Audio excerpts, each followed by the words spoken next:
de que somos semilla. Somos semilla de esperanza. Somos semilla de organización, de lucha, somos semilla de cambio. Somos semilla de grandes árboles que quisieron cortar. Somos semilla de la tierra. Somos semilla de paz. Somos semilla de amor y humor.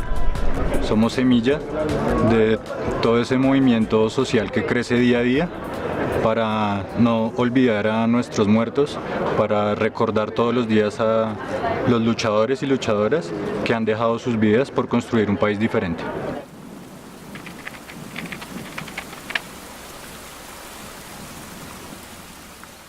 Primero dejaban 7 muertos a orilla de carretera.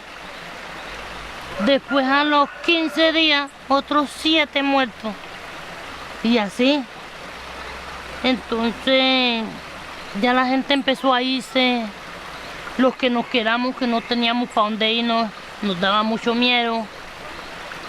Cualquier ruido que oíamos decíamos, ya nos vienen a matar. Hubo una cosa de que ya la gente desaparecía, nadie se daba de cuenta. Cuando al tiempo ese vacío, que a dónde está, que quién fue, para dónde lo llevaron. Pero nunca se daba cuenta uno qué pasaba. Ahora poquito sí nos dimos de cuenta que unos los picaban y lo echaban en una caneca con concreto y lo tiraban al mar. Otros los picaban y los tiraban así por pedazos al río o al mar. Entonces por eso nunca aparecieron. Mi hijo no sé qué lo hicieron. Hace 8 años y no sé qué lo hicieron. Colombia es quizás uno de los países del hemisferio occidental con mayor número de personas víctimas precisamente de la actividad criminal del Estado. En Colombia siempre se nos ha planteado que el número elevado de desaparecidos, de personas víctimas de desplazamiento forzado, ejecuciones extrajudiciales, torturas, detenciones arbitrarias, se debe al fenómeno del conflicto armado interno. Sin embargo, un grupo de organizaciones defensoras de derechos humanos hemos venido defendiendo históricamente la tesis que en Colombia la violencia estatal no nace con el conflicto armado, no nace después del conflicto armado, sino que por el contrario es causa originaria del conflicto.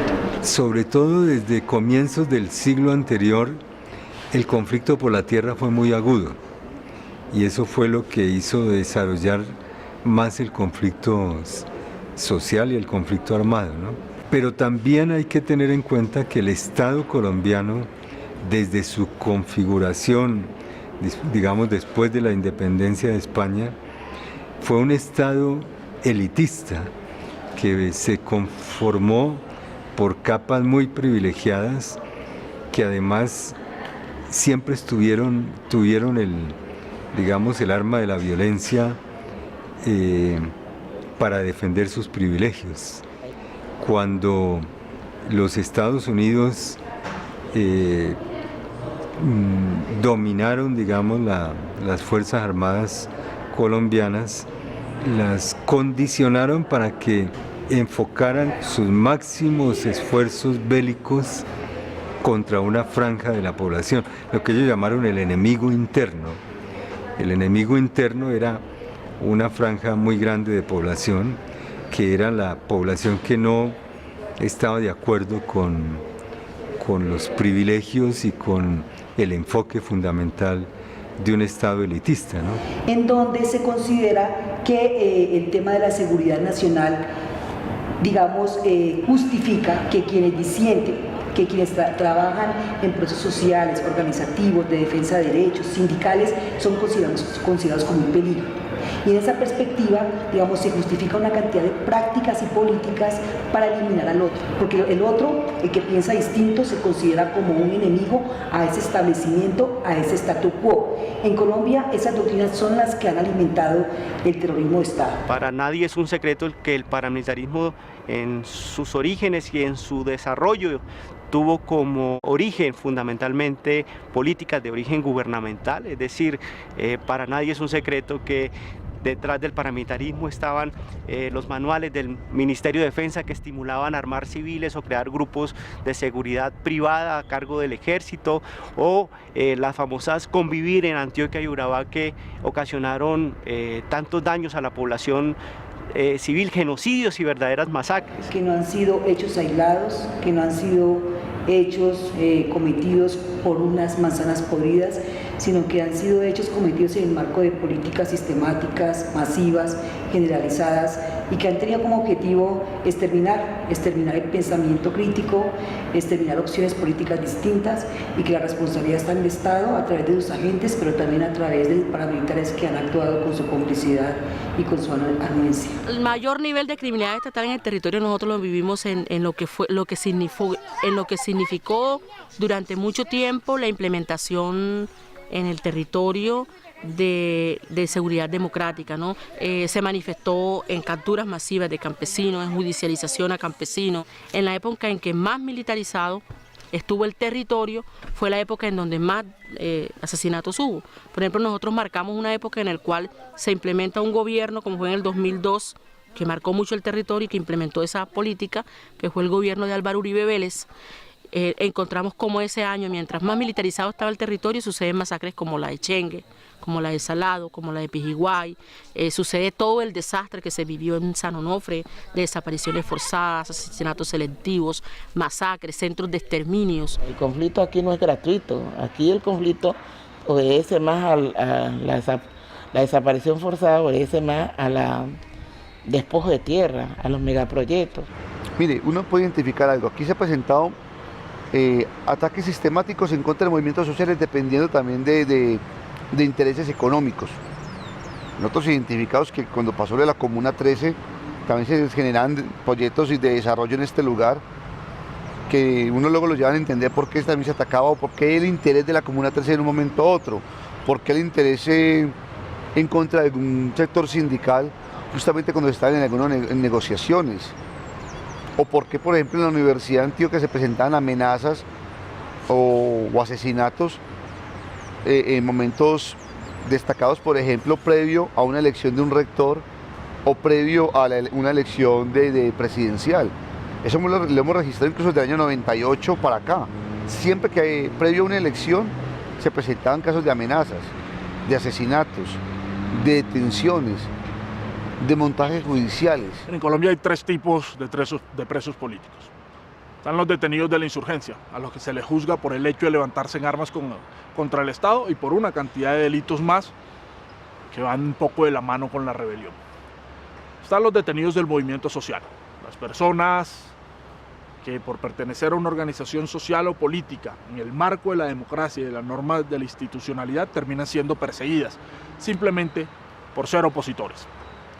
Y están las personas que el Estado ha decidido convertir en cifras.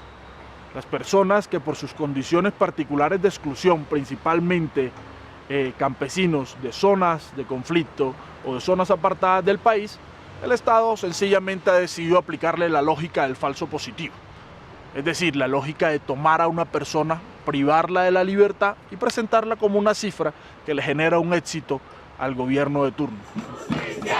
¡Libertad!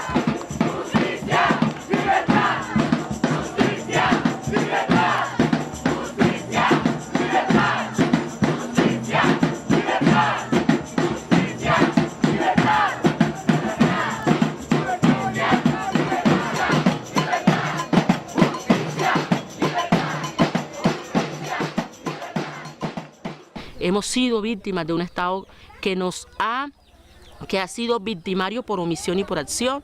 Por omisión porque pudo haber evitado muchas cosas que pasaron en el territorio y nunca los hizo, por la sencilla razón de que hacía parte de esa estrategia.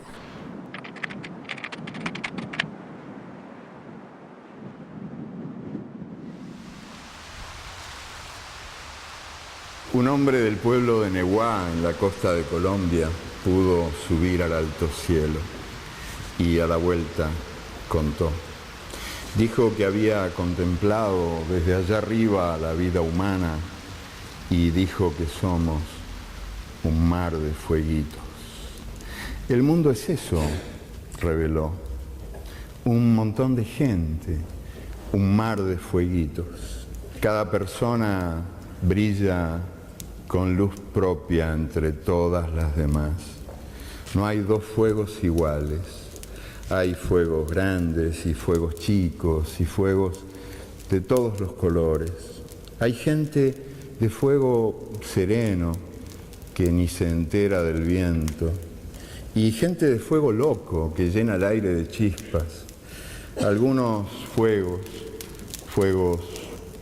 bobos, no alumbran ni queman, pero otros arden la vida con tantas ganas que no se puede mirarlos sin parpadear, y quien se acerca se enciende. El Móvice nace pues a partir de la necesidad de las víctimas y de organizaciones que han sido perseguidas, digamos, históricamente, para poder contar la versión de cómo sucedieron los hechos. En el año 1992-93 comienza a plantearse la necesidad de un proyecto de memoria similar a los que se habían hecho en otras partes del continente bajo el nombre Nunca Más. El Nunca Más nació en los años 90 con el apoyo más o menos de 18 organizaciones de derechos humanos. La motivación para esto fue la experiencia que tuvimos en el Tribunal Permanente de los Pueblos. Cuando estuvimos en Chile, a mí me tocó hacer de secretario de ese tribunal, y en Chile el secretario de la Comisión de Verdad y Reconciliación me decía que si la Vicaría de Solidaridad de Santiago de Chile no hubiera documentado los casos de violaciones de derechos humanos durante los 17 años de la dictadura de Pinochet, ellos no hubieran tenido acceso a casi más del 90% de los hechos, porque la Vicaría los había ido documentando muy juiciosamente durante todo el tiempo de la dictadura. Eso nos llevó a pensar que para que en algún momento tuviéramos nosotros una comisión de verdad aquí en Colombia, necesitábamos comenzar muy rápidamente a documentar casos. Y en esa lógica de hacer ese proceso de memoria empezamos a hacer nuestras primeras asambleas regionales. En ese tiempo lo llamábamos encuentros regionales de víctimas, y buscábamos empezar a trabajar el tema de verdad, de justicia, de reparación. Tener toda la documentación de todo lo que ha sucedido en el país, la criminalización de la gente, qué han hecho los paramilitares, la desaparición forzosa que ha habido con todas las comunidades. Una importante apuesta porque en medio de ese escenario, insisto, en el año 2005, que ya estaba muy claro que con el gobierno de Álvaro Uribe Vélez se configuraba un panorama de impunidad por todos los crímenes que se habían desarrollado por las estructuras paramilitares, por el propio Estado colombiano que auspició y promovió la creación del paramilitarismo, iba a haber una gran impunidad. Y fue cuando los jefes paramilitares, Salvatore Mancuso, va al Senado, ¿sí?, en un acto de presentar también y decir pues que el proyecto paramilitar en Colombia iba a ser un proyecto que iba a empezar a participar políticamente en el país, y bueno, hablando un poco de defendiendo este proyecto paramilitar. Entonces, desde allí siento que es como el momento en donde algo se activa en las organizaciones, en todo este proceso, y se dice realmente en Colombia ha existido la criminalidad de Estado, existen las víctimas, y digamos también hay un proceso en donde se está legitimando también la verdad pues de los paramilitares, y desde allí digamos ya empezó todo el proceso más organizativo del movimiento de víctimas de crímenes de Estado.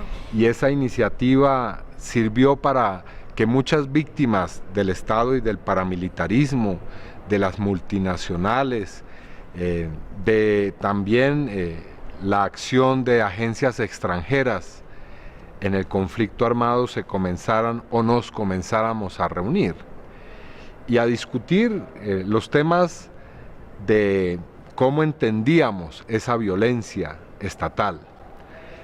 Una de las grandes conclusiones del Nunca Más fue precisamente la necesidad de avanzar hacia la creación de un movimiento. Y vino una década muy intensa de trabajos, de agruparnos, de encontrarnos, hasta que en el año 2005, también presionados por el surgimiento de la Ley de Justicia y Paz y del proceso de falsa desmovilización paramilitar, todo eso logró confluir en la construcción del movimiento, que tuvo su origen en el mes de julio del 2005.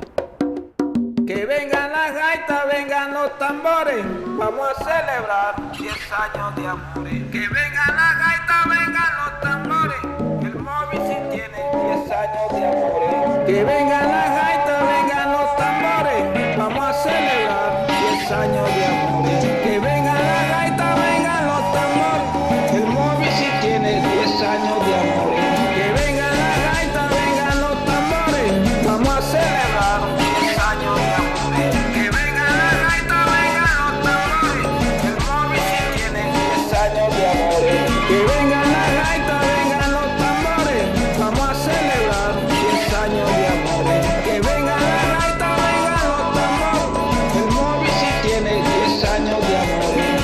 En la alegría de mi tierra, y en octubre cuando nacen las flores, acompañadas por el móvil que va a cumplir 10 años de amores.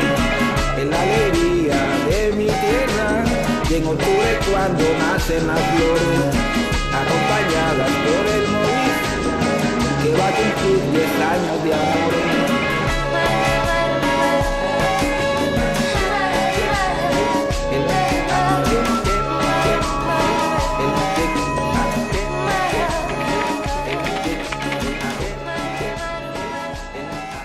Lo que me motivó a llegar al Móvice es la berraquera, el coraje que ellos tienen para decirle al Estado, ¿entendió? Yo quería ser como eso, así mismo, ¿entendió? A través de los talleres y de los trabajos que hemos hecho con las organizaciones, ya hemos aprendido a romper el silencio. Anterior eso era una línea de terror, casi nadie hablaba, y nosotros a través de que ya salimos a otros campos y participamos de la lucha, ya vimos que no estábamos solas y que no éramos las únicas víctimas.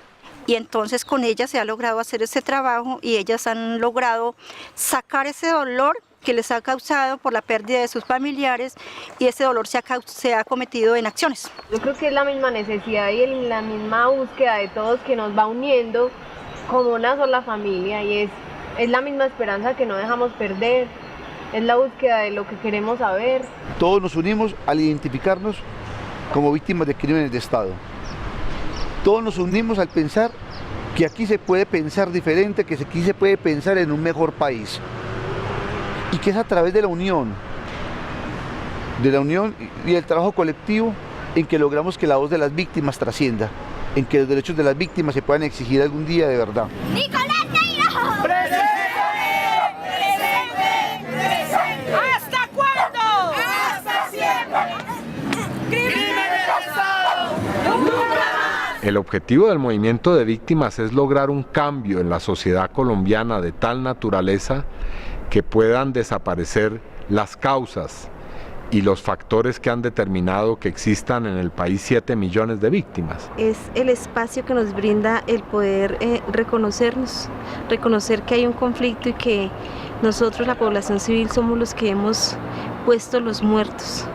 Entonces este es el espacio que nos permite eso, trabajar para que se conozca y se visibilice todas las atrocidades que se cometen en este país. El Móvice nos ha significado a nosotros las víctimas un espacio de lucha contra la impunidad y en contra de las políticas de Estado que van en la victimización y revictimización a través de las políticas de seguridad. Logró coordinar el movimiento de derechos humanos, las organizaciones no gubernamentales y movimientos sociales en torno a una reivindicación precisa en torno a la impunidad y el terrorismo de Estado.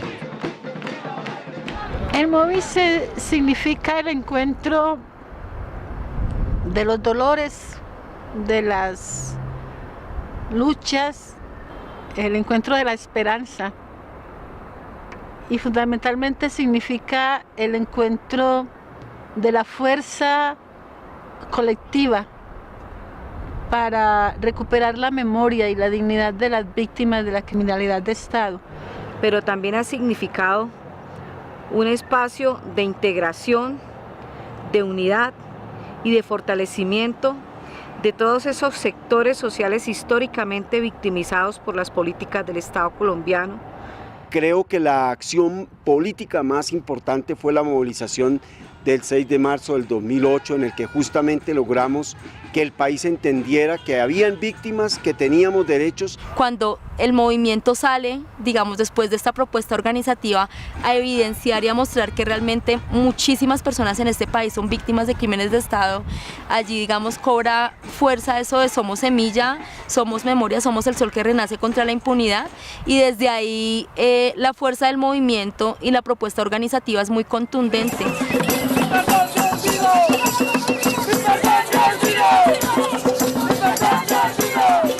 Y es allí como también surge el encuentro de los falsos positivos son crímenes de Estado, pues con todo el caso de Soacha, pero además aprovechando todo el trabajo que tenía el movimiento en las regiones, todo ese proceso de articulación, se empieza a evidenciar que en todas las regiones donde el movimiento está surgiendo, llegan estas nuevas víctimas de mi hijo fue reclutado, no lo encontramos, o mi esposo que es campesino fue asesinado, etcétera, en diferentes lugares del país, y se desarrolla en el 2009 el encuentro de los falsos positivos son crímenes de Estado. Yo llego al Movimiento Nacional de Víctimas de Crímenes de Estado por eso. Mi papá fue presentado como un guerrillero dado de baja en combate, mi papá era un campesino y los miembros del ejército llegaron hasta la finca de él, lo asesinaron y luego lo presentaron como un guerrillero asesinado. Después de tratarlos mal, los llevaron hacia la carretera, mientras en el camino iban haciendo disparos al aire para que la población civil creyera que era un combate. En la carretera a mi hermano le practicaron la fisia mecánica, lo fusilaron, a mi tío le destrozaron el cráneo y 3 días después de tanta lucha me entregaron los cuerpos. Por eso hoy estoy aquí, porque no quiero que a ningún ser humano le pase lo que le pasó a mis seres queridos. El movimiento de víctimas de crímenes de Estado es un movimiento que se construye con el trabajo de todas y de todos y con un trabajo arduo, digamos, que es un trabajo desde el corazón, desde el alma. Yo al movimiento de víctimas siento que lo amo, lo honro, le admiro profundamente, respeto profundamente su trabajo, su proceso. Para mí ha sido también una familia. El movimiento es el espacio que yo siento que realmente ha tenido tanta potencia, porque es que las personas que hemos estado allí le hemos metido el corazón, como que sentimos que nos cansamos y hay como un montón de fuerza para seguirle metiendo, porque es eso, o sea, es toda la historia de un montón de personas asesinadas, desaparecidas, torturadas, pero también toda la historia que ha dado este pueblo colombiano por seguir apostándole a pesar de la muerte a la vida.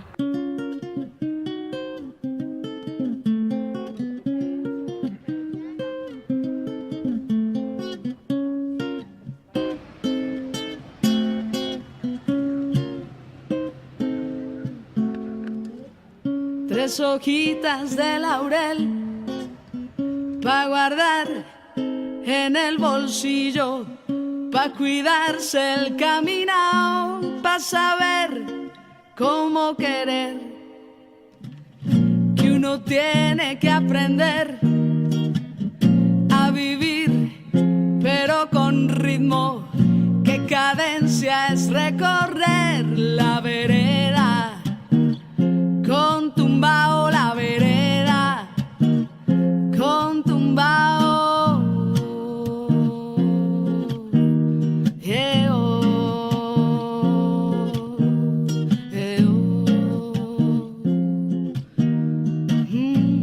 El MOVICE es en lo fundamental un esfuerzo de las víctimas por reivindicar el derecho a la memoria que es un instrumento importante para que el país conozca la verdad, pero también para que las víctimas entiendan que con este ejercicio estamos aportando a la construcción de la verdad, a la construcción de los elementos que necesita la sociedad colombiana para la demanda de justicia.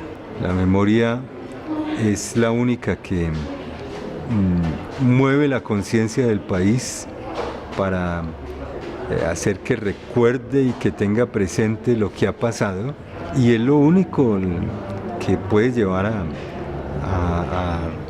al país a reaccionar frente a esa criminalidad. Para nosotros la memoria desde un enfoque psicosocial es el mejor dispositivo Uno, para elaborar y para tramitar emocionalmente lo que ha sucedido. Dos, es un muy buen dispositivo para que queden instaladas las posibilidades de no repetición. En ese sentido, la memoria también para nosotros es la gran ocasión para colocar en lo público, ¿sí?, lo que ha permanecido en lo privado, pero también para descifrar las intencionalidades de la violencia, que fue con un objetivo establecido, que tenía la intencionalidad de causar daño, comprender las causas y frente a eso también ubicar que la responsabilidad no estuvo en la víctima, sino en quien planeó, planificó de manera intencional esos actos de violencia. Uno se siente fuerte, porque para mí la hija mía no ha muerto, ella vive, está conmigo, la tengo en este pendón, duermo con ella, yo hablo con ella. Y para mí eso es memoria. El estar, por ejemplo, llevando el pendón de ella, de muchas víctimas, a reuniones o a marchas, o sacar la galería, para mí eso es memoria, tener en la mente lo que ella era.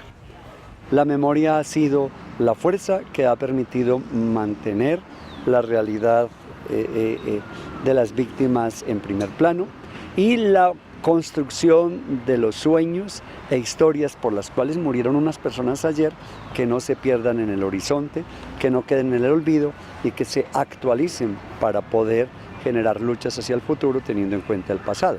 La memoria se cultiva con el uso, la resignación ya no nos puede joder. Ya sabemos que tejiéndonos los pasos, tendremos que tejernos la palabra, los abrazos. Ya sabemos que tejiéndonos los pasos, tendremos que tejernos las palabras, los abrazos. Ya sabemos que tejiéndonos los pasos, tendremos que tejernos las palabras, los abrazos y el hacer.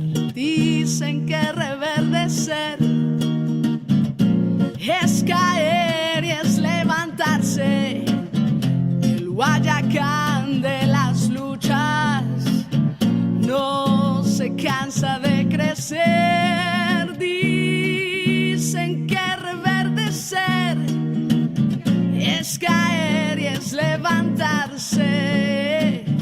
Y el Guayacán de las luchas no se cansa de crecer.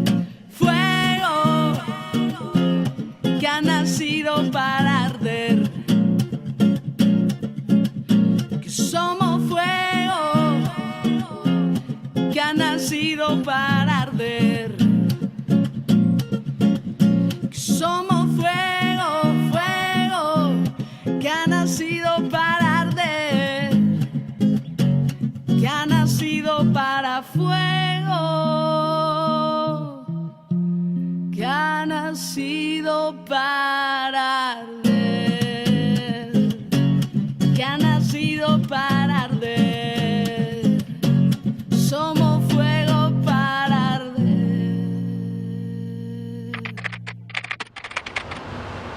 El Movimiento Nacional de Víctimas de Crímenes de Estado en los últimos 5 años ha padecido más de 370 acciones de revictimización o de agresión en contra de sus integrantes, ¿no? Esto quiere decir amenazas, quiere decir homicidios, quiere decir desaparición forzada, desplazamiento forzado, estigmatización. Nosotros hemos tenido hostigamiento y la tortura, no solamente la tortura es que uno coge y te, sino que el solo hecho de mirar en el espacio, en el accionar tuyo, de que ellos estén allí, que te estén mirando rayado, que te estén señalándote tanto, de que te estén poniéndote la mira, en que te quieran quitar tu casa, en que te quieran reclutar tus hijos, es una tortura y es un hostigamiento. Cuando salimos a la calle, cuando nosotros hacemos un plantón, una movilización, la generalidad es que posterior a esas acciones que realizamos siempre hay una amenaza. Y tiene que ver con estas acciones de inteligencia y contrainteligencia, promovidas en una primera etapa por el DAS. Recordemos que el DAS tenía una especie de manuales de cómo amenazar, ¿no? Y muchas víctimas del Movimiento Nacional de Víctimas se vieron afectadas por estos manuales. Es decir, en este país la entidad oficial del Estado, que era el Departamento Administrativo de Seguridad, tenía manuales de cómo causar sufrimiento y dolor psicológico a las víctimas. Por eso nos decimos que tenemos que desmontar toda esa doctrina que ha estado al interior del establecimiento, tenemos que depurar el Estado de aquellos funcionarios que fueron responsables por acción o por omisión en la comisión de esos crímenes de Estado. Si nosotros no logramos depurar, desmontar esas doctrinas, a la gente la van a seguir asesinando. Bueno, nuestra situación ahora mismo no es la mejor. No es la mejor, ¿por qué? Porque nuestro trabajo siempre tiene muchos obstáculos. Las personas que nos hacemos visibles siempre nos viven amenazando. Pues lo último que nos pasó en enero fue un pasquín que sacaron las Águilas Negras, donde salimos muchas personas relacionadas en ese pasquín, pero la verdad es que nosotros no podemos callarnos. ¿Por qué? Porque tenemos comunidades, tenemos mucha gente que está como esperanzada en el trabajo que uno está haciendo, y pues por eso es la razón o los motivos de esta lucha en el territorio.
Hemos logrado ser una fuerza social en este país. O sea, yo creo que hoy, pese a que el gobierno no lo quiere, que a los sectores empresariales no lo quieren, los sectores políticos no lo quieren, es inevitable que nos tengan que escuchar. Y eso se debe pues a la capacidad de movilización que hemos tenido, a la capacidad de resistencia y también al poder evidenciar la criminalidad estatal. Visibilizar algunos casos que nadie les quería denunciar. Es el caso, por ejemplo, del despojo de tierra. Primero vinieron a por nuestros familiares y se nos llevaron, ahora se nos quieren llevar nuestro territorio, se nos quieren llevar nuestra riqueza, se nos quieren llevar nuestra agua, nuestro oro, se nos quieren llevar todo. Toda la problemática de los territorios baldíos, de los resguardos indígenas, de las zonas de colonización, de las zonas de reserva forestal que estaban habitadas por campesinos y que en medio de todo el conflicto pues habían sido atacados para poder tomar posesión de estas tierras, y que el desplazamiento forzado no solamente era un fenómeno o un efecto del conflicto armado, sino que había sido una estrategia para vaciar territorios. En la que participaron el Estado, los grupos paramilitares, empresas transnacionales, para apropiarse de millones de hectáreas de tierra que entrañaba una riqueza. El movimiento de víctimas de crímenes de Estado propuso, entre sus 8 estrategias de lucha contra la impunidad, el catastro alternativo, que se trataba de una propuesta integral de mirar el problema de la violencia, del desplazamiento, asociada a la pérdida de esas tierras, de esos bienes, logrando demostrar que efectivamente cada desplazamiento, cada amenaza, cada hostigamiento entrañaba un plan de apropiarse de muchos territorios, generalmente tierra que estaba asociada con riqueza en el subsuelo o con riqueza en su capa vegetal para la siembra de palma aceitera, para la siembra de árboles de teca o para la explotación de recursos mineroenergéticos, o en el peor de los casos importante como corredor estratégico político militar para que tropas y paramilitares movilizaran droga, armas o hicieran sus operativos militares. La política de restitución de tierras, que abrió muchísimas esperanzas en la gente, a pesar de que no funciona tan bien como quisiéramos, está siendo acompañada por una violencia paraestatal extrema, que está llevándola a que por momentos sea lenta o incluso la pueda llevar a fracasar. Juan Manuel Santos le mintió al país cuando dijo que en sus primeros 4 años iba a restituir 2 millones de hectáreas de tierras. Pasaron ya 5 años y no hemos llegado a 100.000 hectáreas. Ahí ya hay una moratoria gravísima frente al tema de la restitución.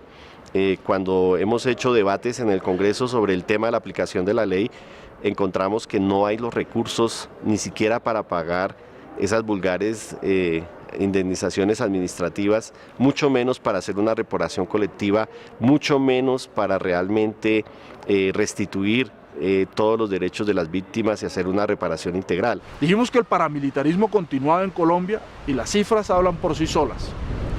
Hemos denunciado el fenómeno de la parapolítica, quizás como ningún otro movimiento social en el país. Poner en evidencia cómo la parapolítica es tan compenetrada en la vida pública de los municipios. Ya estamos ejerciendo algunos controles políticos en estos municipios que realmente son demasiado el descaro que tienen estos grupos para manejar cómo se cogen el erario público, cómo maltratan a las víctimas. Yo creo que el Congreso pues tiene más de 60 parapolíticos que han sido condenados y que algunos han ido a detención en cárceles, la mayoría de detenciones domiciliarias, pero se ha puesto en evidencia el tema de la parapolítica, que no es un tema del pasado, porque hoy siguen en el Congreso los que llaman los herederos de la parapolítica, y creo que frente a la criminalidad estatal, el Congreso ha sido siempre muy complaciente. Yo creo que de alguna manera los factores de poder que concurren al Congreso, los parlamentarios que representan empresarios, terratenientes, que representan también los intereses de los mismos militares, de la fuerza pública, no han permitido que realmente se destrabe una legislación que permita investigar adecuadamente o generar marcos jurídicos para que los crímenes de Estado sean esclarecidos en el país. Las víctimas del crimen de Estado, la inmensa mayoría de ellas permanecen en impunidad. Y siempre se ha bloqueado el derecho a la verdad, el derecho a la justicia y con mayor razón la garantía de no repetición. Es decir, la garantía de no repetición exigiría revisar todos los instrumentos y las instituciones victimarias, pero eso jamás se ha querido hacer. Que es algo que también se ha peleado mucho en temas de crímenes de lesa humanidad, que no respondan solo los que cometieron el crimen, sino también los que lo diseñaron, los que lo permitieron e incluso los que generaron normas y leyes que permitieron la impunidad y que permitieron que los crímenes se cometieran. Muchas de las organizaciones que acompañamos representamos eso, somos víctimas de crímenes de Estado. Solo el Comité Permanente tiene más de 53 personas asesinadas en toda su historia y fundamentalmente los principales actores son los grupos paraestatales y los grupos militares. En esa perspectiva, el Comité Permanente ayudó a construir una estrategia de lucha contra la impunidad junto con el resto de sectores y organizaciones que formamos parte del MOVICE. Porque son las luchas sociales reales, concretas, en las regiones, por la tierra, de las mujeres, de los sindicalistas, de los estudiantes y de la diversidad, digamos, de la población colombiana, los que se intentaron borrar, y es a través de este legado de la lucha contra la impunidad del MOVICE que se reactivan estas luchas. Creo que el primer elemento de esa lucha contra la impunidad ha sido el proceso de organización, de persistencia de las víctimas. Un segundo elemento tiene que ver cómo esa movilización se conjuga con acciones de tipo jurídico que implica que organizaciones que hemos acompañado a las víctimas en el reclamo de sus derechos adelantamos acciones para establecer esa verdad a nivel jurídico, pero también para que las normas y leyes obviamente respeten y garanticen los derechos de las víctimas, pero también con toda una estrategia de incidencia política, es decir, de cómo visibilizar ante la comunidad nacional e internacional que en Colombia existen graves violaciones a derechos humanos, existen crímenes de lesa humanidad y que hay un gran conjunto de víctimas de crímenes de Estado que exigen y reclaman sus derechos desde una perspectiva distinta y diferenciada. La justicia significa que haya verdad en todo lo ocurrido, que se develen todos los intereses políticos, económicos que hay detrás de la criminalidad estatal y que se nos pueda garantizar que esto jamás se repita en Colombia. El movimiento de víctimas es un movimiento social, tiene la virtud de haberse convertido en un sujeto fuerte, que ha hecho visibles a las víctimas del Estado, que le ha quitado la máscara al Estado colombiano. que es el mejor argumento de que en Colombia no ha habido la tan sonada democracia participativa, sino que ha habido un régimen profundamente autoritario que ha perseguido todas las expresiones sociales que han intentado un cambio y una transformación. Me parece que el movimiento es la esperanza mayor que tienen las víctimas de unir fuerzas, de tomar conciencia, de hacerle conciencia al país de lo que ha pasado en tantas décadas para que esto no se repita. Yo por lo menos soy una mujer muy agradecida con el Movice. Muy, pero muy agradecida. Yo no tengo cómo pagarle. En los momentos difíciles que yo tuve en mi vida, yo tuve las puertas abiertas. Y yo sé que yo siempre la tendré. Por eso siempre, donde estén ellos, donde estén, estaré yo. ¿Entendió? Y no por lo que ellos hicieron en mi familia, en mi vida, sino porque me dieron una orientación política, que eso todo no lo da nadie. Cuando a ti te orientan políticamente y te enseñan a reclamar tus derechos, eso vale. ¿Me entendió? La capital de Colombia ha presenciado un espectáculo que no tiene precedentes en la historia. Gentes que vinieron de todo el país, de todas las latitudes, de los llanos ardientes y de las frías altiplanicies, han llegado a congregarse en esta plaza, una de nuestras libertades, para expresar la irrevocable decisión de defender sus derechos.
Los principales retos a futuro, yo creo primero que todo intentar superar la ley 1448, la ley de víctimas, que para mí le hace mucho daño al movimiento de víctimas. La autonomía es uno de los elementos claves allí que tenemos que mantener, o sea, porque realmente las políticas estatales dentro de todo el proceso de las víctimas nos ha generado muchísima dependencia.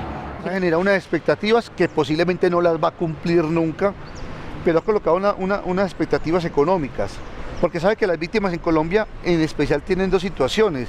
Son víctimas que tienen bajos niveles de educación en la mayoría de los casos, y que en lo segundo tienen una cantidad de limitaciones económicas que las lleva muchas veces a aceptar cualquier tipo de ofrecimiento económico. Entonces eso, el Estado ha puesto como una gran expectativa de indemnizaciones económicas frente a una cantidad de situaciones que es importante que las víctimas entiendan que se están burlando de ellas. Porque mucha gente se cree que la reparación es porque te den dinero. Para mí no. Yo cuando asesinaron a Rogelio, yo dije, es que a mí no me interesa la plata que me vayan a dar por la muerte de Rogelio. A mí me interesa es que se sepa la verdad. ¿Quién lo mató? Yo sé, pero ¿quién lo mandó a matar y por qué lo mandó a matar? Que la verdad salga a la luz pública, no se quede en los estrados judiciales, que el pueblo colombiano tiene que saber qué pasó con toda esta gente, ¿sí? Hablar de todos los invisibles, habitantes de calle que han sido asesinados por limpieza social, también tienen que salir y tienen que aparecer, Esas víctimas invisibles tienen derechos y vamos tras eso. Seguir brindando herramientas para lograr romper con la mentira, con el engaño y con toda esa impunidad histórica y vergonzosa que marca tristemente la historia de Colombia. Yo diría que estamos en un momento en el cual podemos pasar de resistir, de luchar por nuestra visibilidad, a un momento en el cual las fuerzas sociales en Colombia, y entre ellas el movimiento de víctimas, se pueden convertir en las fuerzas que conduzcan, que gobiernen la sociedad colombiana. Pero nosotros consideramos que es la hora de que las víctimas empecemos a participar en los escenarios políticos de decisión. Para nosotros es fundamental. Primero porque hemos luchado todo con la impunidad y encontramos que hay unas leyes de impunidad impresionantes hechas por los victimarios. Y hemos decidido, y lo hemos hecho como capítulo, y estamos acompañando varios procesos en el tema de la formación política a las víctimas. Son víctimas que históricamente han tenido mucha movilidad, muchas de ellas han pertenecido durante mucho tiempo a diferentes organizaciones que fueron desarticuladas. Es fundamental reconstruir todo eso, retomar esos procesos de formación que la gente traía y que eran procesos de formación muy definidos en las decisiones políticas que se tomaban en el territorio. El Móvice ha sido un eje central para garantizar la dignidad de la lucha de las víctimas, para poder demostrar que tenemos propuestas políticas, que nos soñamos un país diferente y que somos capaces de construir un país diferente. Con la coyuntura actual, obviamente, tenemos retos más grandes, pero los retos siguen siendo los de siempre, lograr la unidad, lograr seguir luchando contra la impunidad, contra un Estado que nos ha asesinado, un Estado que no nos brinda garantías, un Estado que no nos brinda justicia. Entonces creo que los retos ahora más que nunca de las víctimas de crímenes de Estado es seguir aportando precisamente en ese proceso, pero también en el tejer paz, ¿no?, en nuestros territorios. Hoy tenemos un reto muy tenaz y es el tema de la paz. O sea, nosotros como Móvice le hemos apostado a la solución política y negociada del conflicto, pero no a cualquier precio, ¿cierto? Hemos dicho que es un elemento esencial es que se reconozca la responsabilidad de la criminalidad estatal. Si nosotros no logramos desmontar esas estructuras criminales al interior del Estado, esas doctrinas del enemigo interno que consideran que quienes luchan por transformaciones sociales, políticas, económicas son considerados como el enemigo interno, podremos alcanzar un acuerdo, digamos, de cesación de la guerra en términos militares, pero mientras esas doctrinas persistan, van a seguir eliminando a la gente a partir de esas doctrinas. Entonces yo sí siento que el tema de la verdad, no solamente una verdad que dignifique a las víctimas, sino una verdad que permita desmontar la criminalidad de Estado, desmontar el paramilitarismo. Y que en esta nueva construcción del país la gente tenga equidad, igualdad y condiciones de una vida digna. Tenemos que seguir trabajando, tenemos que seguir construyendo realmente una paz y tenemos que seguir trabajándole como a estas iniciativas de propuestas que permitan que los niños que vayan viniendo encuentren un ambiente mucho más favorable, pero porque ha habido gente luchadora, emprendedora, que es capaz de ir dejando sembrado algo que les costó mucho. Seguir caminando en la búsqueda de un mejor país, que ojalá podamos garantizarles a nuestros hijos y a nuestras hijas que puedan conocer una Colombia en paz. De mucha fraternidad, de mucha fortaleza, porque en esta etapa de la coyuntura de la política colombiana hay cosas muy importantes en las cuales las víctimas jugaremos un papel trascendental en la construcción de la paz en Colombia. Creo que si en estos 10 años, con todo lo que nos ha tocado pasar, los compañeros que nos ha tocado enterrar, los miles de dolores que nos han tocado sufrir, no nos hemos desarticulado, no lo vamos a hacer. Entonces esa es la idea, como seguir unidos, juntos, y el camino es largo, no es fácil, pero creo que el amor de humanos, de hermanos, y el caminar en el dolor y en la esperanza nos permite poder seguir adelante. Un reto muy grande para el movimiento de víctimas es seguir trabajando como movimiento social. Es que hay veces no dimensionamos eso. Por el movimiento de víctimas está cumpliendo 10 años. Y para que un movimiento social se mantenga 10 años, eso es un reto grande. Porque los movimientos sociales que hay siempre son efímeros. Trabajan coyunturalmente por un tema y se desvanecen fácilmente.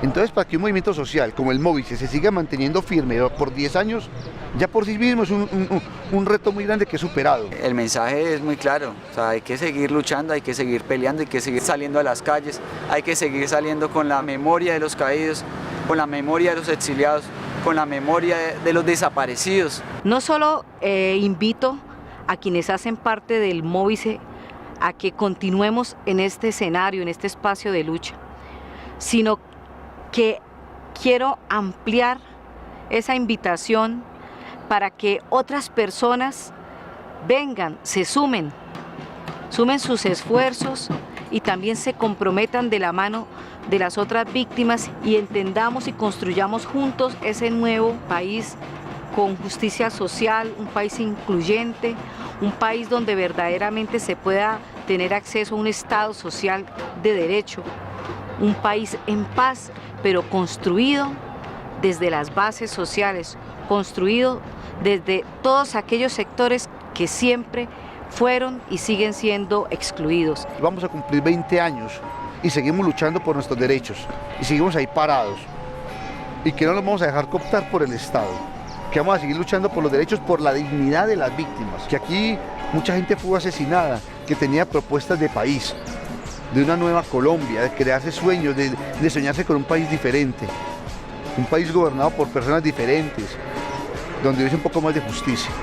Entonces yo creo que ese es el gran reto, poder volver a cumplir otros 10 años más.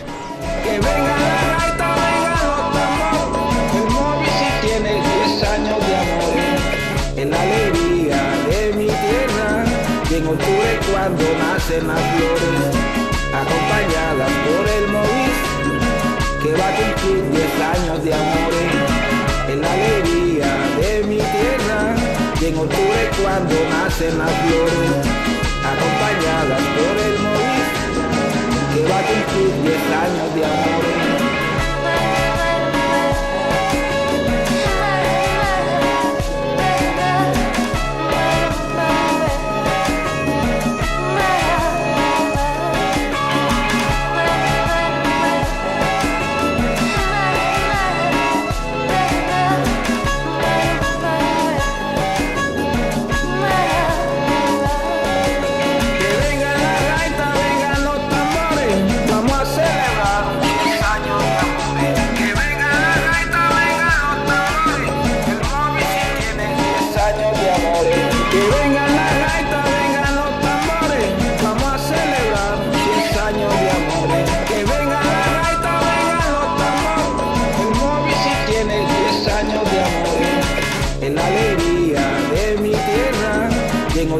Cuando nacen las flores, acompañadas por el móvil, que va a cumplir 10 años de amor, en la alegría de mi tierra, y en octubre cuando nacen las flores, acompañadas por el móvil, que va a cumplir 10 años de amor.